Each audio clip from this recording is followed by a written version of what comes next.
Ada nggak sih tanda-tandanya kalau orang akan serangan jantung?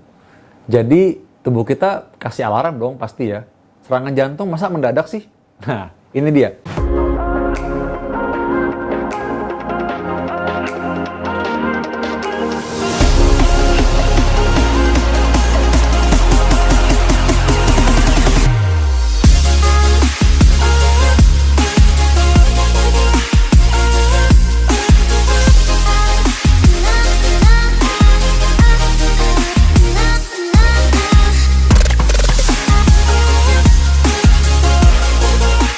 Memang serangan jantung itu seringkali mendadak. Apalagi kalau serangan pertama itu bahkan bisa fatal dan mematikan. Makanya seringkali kalau kita dengar orang-orang yang serangan jantung, aduh dok, dulu padahal nggak pernah riwayat jantung loh. Sering banget kan ngomong gitu. Dok, padahal dulu nggak pernah ada apa-apa loh, sehat-sehat aja.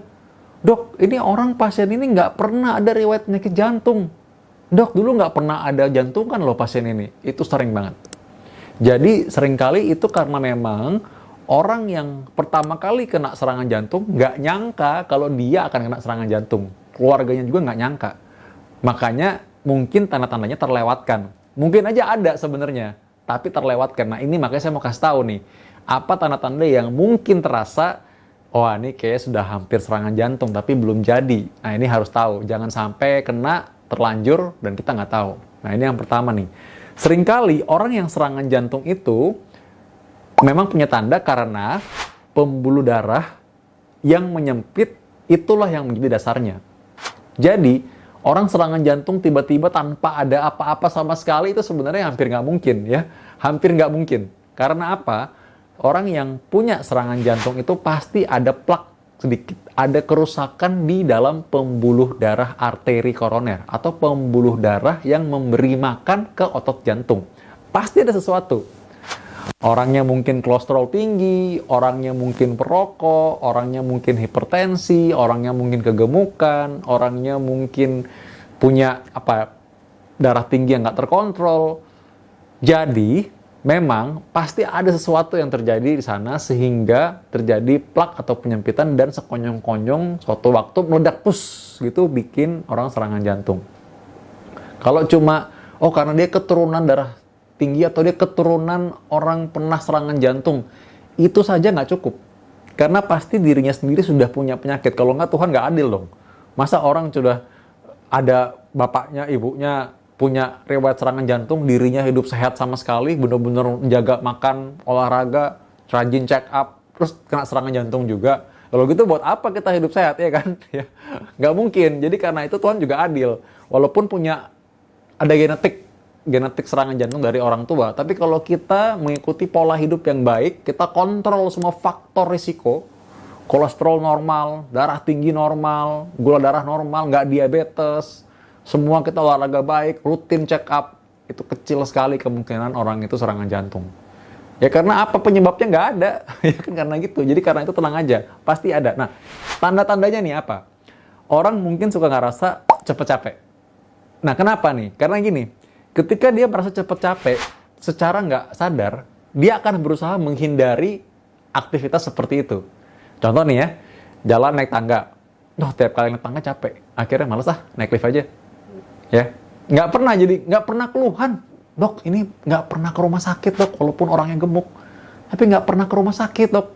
Sehat terus. Iya, karena soalnya nggak pernah keluhan apa-apa. Keluhannya kenapa? Ya karena naik lift terus. Jadi nggak ada keluhannya. Orang nggak capek, ya kan? Nah ada orang juga bilang, dok ini orangnya ini nggak, memang sih olahraga jarang-jarang, tapi dia nggak pernah ada keluhan apa-apa. Ya iya, nggak pernah keluhan apa-apa. Orang aktivitasnya mager, ya mau keluhan apa lagi gitu? Apa yang mau dikeluhkan gitu kan? Nggak ada. Nah kebalikannya nih, orang yang merasa rajin olahraga tapi ternyata mungkin dia punya faktor risiko yang dia nggak tahu. Kolesterol mungkin tinggi. Atau ada juga olahraga tapi ngerokok jalan terus. Ada juga ya. Atau dia nggak tahu kalau dia hipertensi. Ada juga ya. Jadi, dok selama ini olahraga aktif loh. Orang tuh kuat loh, dia lari jauh-jauh gitu.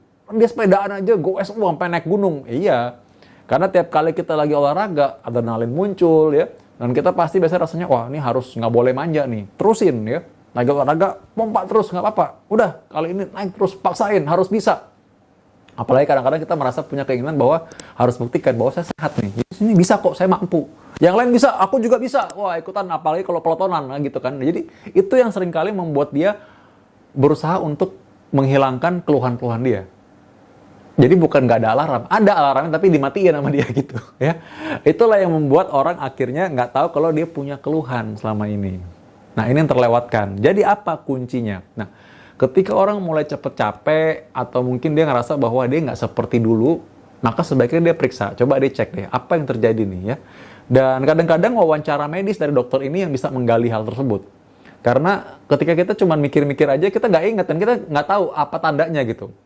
Kadang-kadang orang bisa baca sih di Google, tambah serem. Soalnya penyakitnya serem-serem. Waduh, sakit dada. Apa aja nih selain serangan jantung? Kanker paru. Waduh, kok malah tambah serem ya? Tumor paru. Waduh, lain lagi pembuluh darah pecah. Waduh, ya itu dia. Nah, tapi memang kita harus tahu, kira-kira apa sih orang sakit dadanya? Nggak semua orang sakit jantung kan?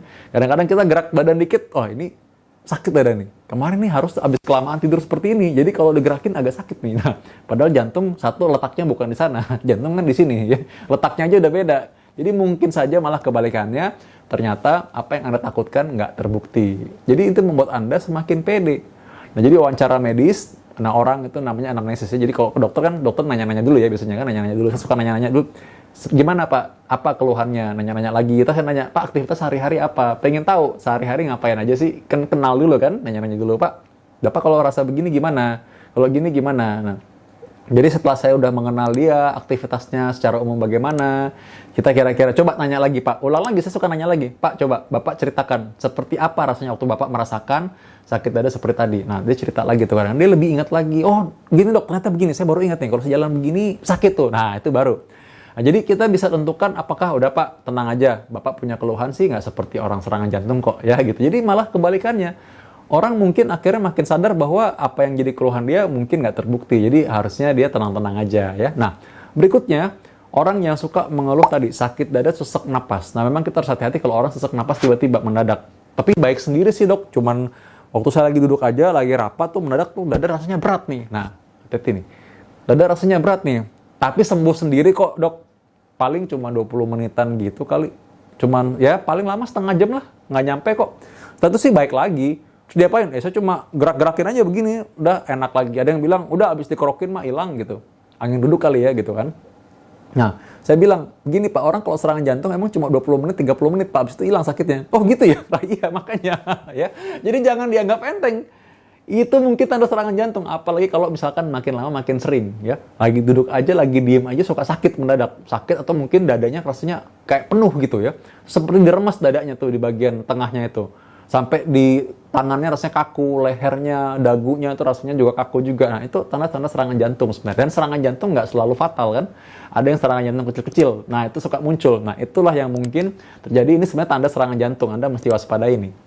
Nah, yang lain lagi adalah tanda-tanda di mana orang lagi aktivitas, ya kencang, tiba-tiba pingsan. Bangun lagi, normal lagi. Tapi nggak apa sih dok, udah habis jatuh sebentar, bangun lagi, udah nggak apa-apa deh, kayak biasa lagi. Ya emang begitu, justru itu ciri khasnya jantung. Pingsan sebentar, bangun lagi, ya. Itu ciri khas jantung tuh juga sama. Loh kok ada yang jatuh pingsan nggak ngapa-ngapain lagi? Nah itu lagi, karena itu adalah serangan jantung yang berat biasanya. Makanya terjadi VTVF. Tapi ada serangan jantung yang memang cuma sebentar, dia muncul lagi. Jadi tergantung dari posisi atau lokasi pembuluh darah mana yang tersumbat. Beda-beda, kan sama kayak kita kalau lihat mati listrik, kok cuma sebagian. Nah, ya beda bagiannya, beda listriknya, kawat yang mana. Ada kadang-kadang turun listrik drop semua. Oh ini kok sampai ini, kok ini nggak mati? Ya iya karena listriknya beda lain, beda jalur gitu. Sama jantung kita juga demikian. Pembuluh darahnya beda-beda, memperdarahi otot bagiannya beda-beda, listrik jantungnya pun beda-beda. Jadi karena itu tidak semua sama. Tapi beberapa hal tadi yang saya bilang itu merupakan tanda-tanda orang yang serangan jantung ringan atau tanda-tanda orang yang mau serangan jantung. Nah ini yang paling khas berikutnya adalah angina pectoris. Nah ini adalah ketika orang jalan, aktivitas, suka sesek napasnya atau sakit dadanya. Sesek atau sakit ini hilang kalau lagi diam, istirahat. Terjalan lagi, sesek lagi, sakit lagi. Nah itu adalah tanda utama orang yang sudah punya penyempitan di pembuluh darah koroner. Ketika lagi diam aja, walaupun ada penyempitan, aliran darah yang cuma sedikit itu masih cukup untuk memberikan asupan buat otot jantung. Tapi ketika dia aktivitas, otot jantung harus bekerja lebih keras, dia minta lagi, mana nih? Budgetnya kurang. Nggak dikasih. Ngamuklah dia, ngambek. Itulah dia ketika mengalami sakit dada. Ketika dia duduk lagi diam, otot jantung kerjanya kurang lagi kan? Nggak terlalu banyak, pompanya lagi santai. Jadi aliran darah yang sedikit tadi masih cukup lagi buat dia. Tapi begitu kembali lagi dia bekerja lebih keras, atau dia mungkin naik tangga, atau mungkin dia habis lari-lari, atau jalan lebih jauh, parkirnya jauh banget sehingga jalannya lebih cepat gitu misalnya, karena dia mesti ngejar apa gitu, mungkin ngejar angkutan atau apa, kok sakit banget dadanya.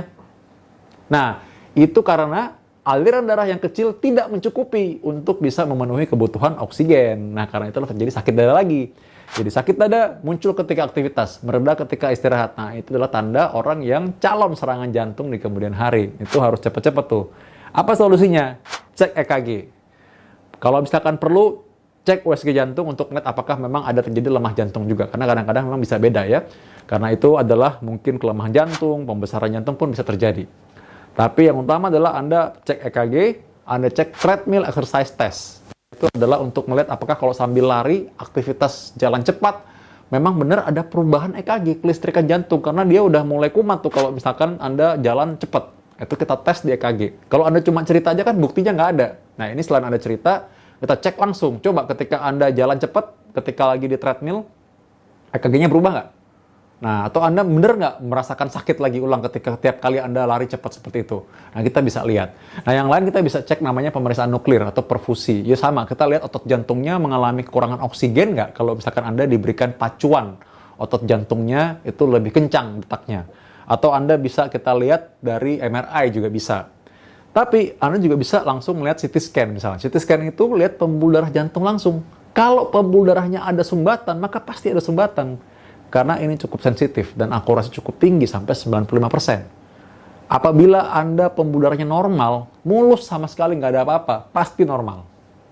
Nah, tapi kalau ada sumbatan, Anda perlu untuk memastikan lagi konfirmasi diagnosis untuk bisa menterapi dengan cara kateterisasi jantung. Nah, kateter jantung ini Anda menggunakan sebuah pipa kecil seperti melalui selang infus.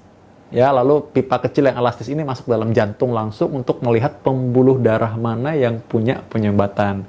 Ketika ada penyumbatan, bisa ketika Anda memang dipasang ring, itu untuk melebarkan kembali pembuluh darah yang mengalami penyumbatan tersebut. Makin cepat kita bisa mengetahui diagnostiknya, makin kecil kemungkinan Anda serangan jantung duluan, dan makin kecil juga komplikasinya, seperti lemah jantung, atau mungkin kemungkinan untuk bisa operasi bypass misalnya, karena itu lebih cepat terdeteksi, lebih baik selalu. Dan lebih baik kita mengatasi dari awal, ketimbang udah terlanjur komplikasinya banyak, aduh ginjalan juga kena, udah stroke juga, aduh terlalu banyak. Jadi akhirnya lebih cepat kalau kita mendiagnosisnya lebih awal. Dan tentu saja hidup sehat itu penting sekali, karena itu yang mencegah kita jangan sampai kena penyakit, menjaga kita tetap sehat. Ya, semoga Anda bisa paham, dan saya yakin ini adalah informasi yang berharga. Anda boleh sebarkan ini pada orang-orang dan kenalan Anda. Kasih saran di komen di bawah, kita mau bahas apa lagi, kita akan bahas di episode selanjutnya, tetap di DRV Channel. Dapatkan informasi medis langsung dari Dr. Vito dengan subscribe channel YouTube ini. Anda juga bisa membagikan semua informasi berharga di sini dengan cara share ke teman-teman atau kenalan Anda.